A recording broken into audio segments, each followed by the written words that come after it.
Oke, kembali lagi. Selamat bertemu lagi dengan saya Mikael Moi, program studi TIS 1.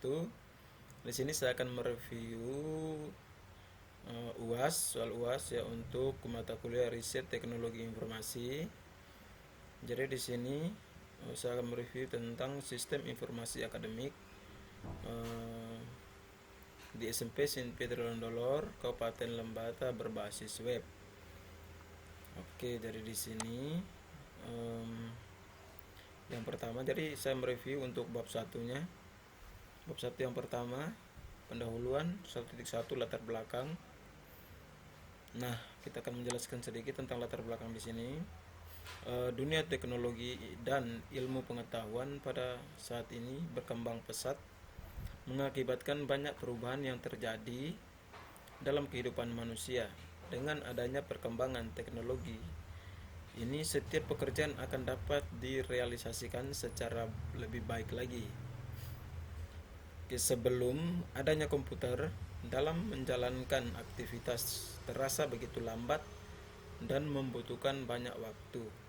Dengan adanya teknologi komputer dapat mempercepat segala aktivitas yang akan dilakukan dengan waktu yang lebih singkat, khususnya di dalam bidang pengelolaan data agar menjadi sebuah informasi yang tepat dan akurat.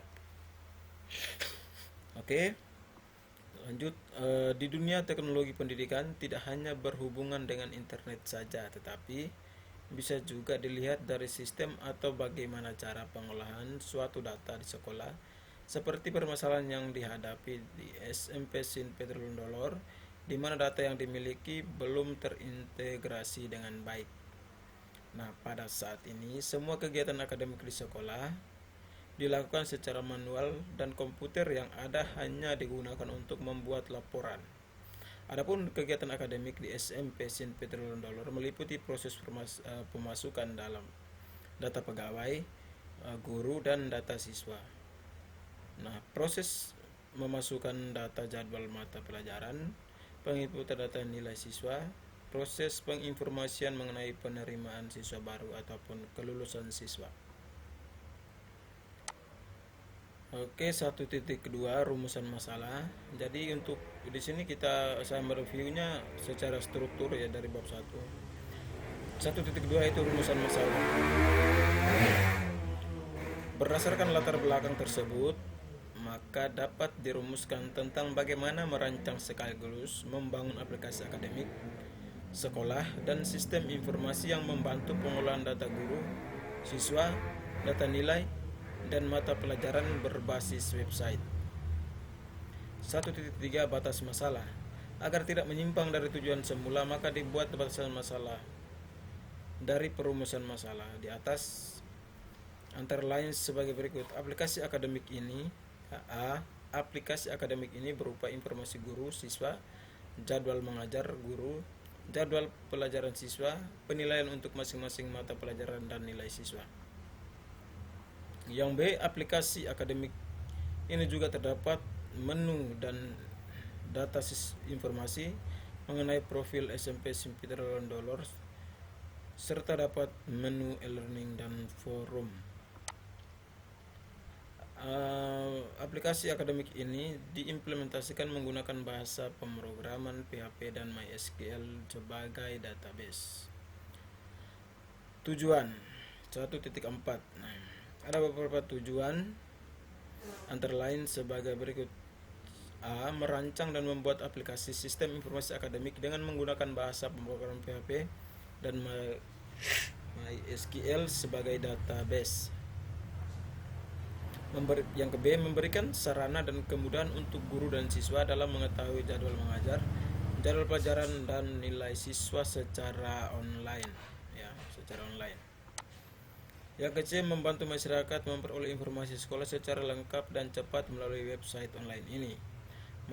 Yang ke D, membantu mempromosikan sekolah SMP Sin Peter Londolor di kalangan masyarakat. 1.5 manfaat yang diperoleh adalah sebagai berikut. Bagi SMP Sin Peter Londolor, bagi sekolah sendiri, sebagai media promosi untuk sekolah tersebut agar lebih dikenal di kalangan masyarakat dan mendapatkan akreditasi.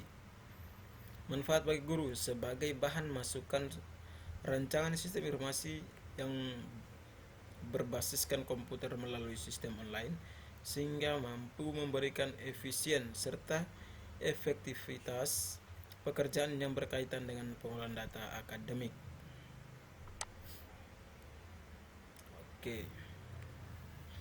Yang berikutnya 1.6 itu tentang perancangan. Ini bukan perancangan yang ada di bab 3, tapi ini perancangan untuk use case diagram secara singkat saja. Mungkin di bab 3 juga, tapi di sini sama sebab 1.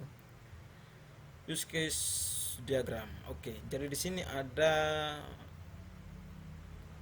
admin, terus guru, pengunjung sama siswa. Jadi dia ada 3 aktor, 4. 1 admin, 2 pengunjung, 3 siswa, 4 guru. Jadi dia ada 4 aktor di sini untuk use case-nya. Ada login juga, ada logout. Nah, di sini ada fungsi masing-masing, ada data-data yang khususnya untuk siswa yang login, mengetahui siswa yang mengetahui, khusus guru, khusus admin semua ya. Terus khusus wali kelas, khusus kepala sekolah, dan khusus pengunjung untuk use case diagram di sini. Nah, di sini saya akan menjelaskan juga spesifikasi use case diagram ya untuk 1.6.2. Use case diagram adalah diagram yang digunakan untuk menggambarkan secara ringkas siapa yang menggunakan sistem dan apa saja yang dilakukannya. Oke. Jadi siapa saja yang menggunakan sistem dan apa saja yang dilakukannya. Nah, di sini di use case dalam admin menggunakan sistem ini, apa saja yang dia lakukan? Yang pertama, di sini dia mengelola informasi global. Informasi global di sini adalah informasi yang terbaru. Terus mengelola data tahun pelajaran ya. Jadi di bagian mulai dari urutan dari sini adalah admin yang mengelola semuanya. Ya, dalam semuanya itu admin. Oke, terus untuk guru di sini ya mengelola nilai juga. Terus dia mengelola data mata pelajaran dan juga bagian bawah lagi dia mencetak laporan. Oke, yang berikutnya adalah wali kelas. Wali kelas di sini buat apa? Mencetak laporan juga. Terus membuat informasi global juga, ya informasi terbaru juga. Terus melihat profil sekolah ya, itu termasuk apa juga, siswa, pengunjung juga bisa melihatnya. Ya pokoknya di sini tujuannya seperti yang dijelaskan di bawah, apa yang bisa dilakukan ya, menggunakan sistem apa saja yang bisa dilakukan. Jadi di sini tugasnya masing-masing sesuai di use case diagram. Oke, kita lanjut. Dilakukan terus diagram use case tidak dijelaskan secara detail tentang penggunaan use case, namun hanya memberi gambaran singkat hubungan antara use case, aktor, dan sistem. Oke, jadi sudah dijelaskan tadi beberapa aktor tadi sudah dijelaskan di use case di atas diagram. Melalui diagram use case dapat diketahui fungsi-fungsi apa saja yang ada pada sistem dan menyediakan layanan-layanan berupa informasi yang terdiri dari informasi profil sekolah, informasi berita kegiatan akademik, informasi akademik berupa informasi data siswa, nilai siswa, jadwal pelajaran, dan tenaga pendidik. Selain itu juga dapat kritik dan saran yang disiapkan bagi pengguna yang ingin memberikan kritik dan saran mengenai sistem kepada admin. Oke, di sini sekian dari saya untuk review hasil UASnya. Mungkin dalam penjelasan masih ada yang kurang atau kurang mengerti, mohon dimaafkan. Oke, sampai jumpa lagi di pertemuan berikutnya.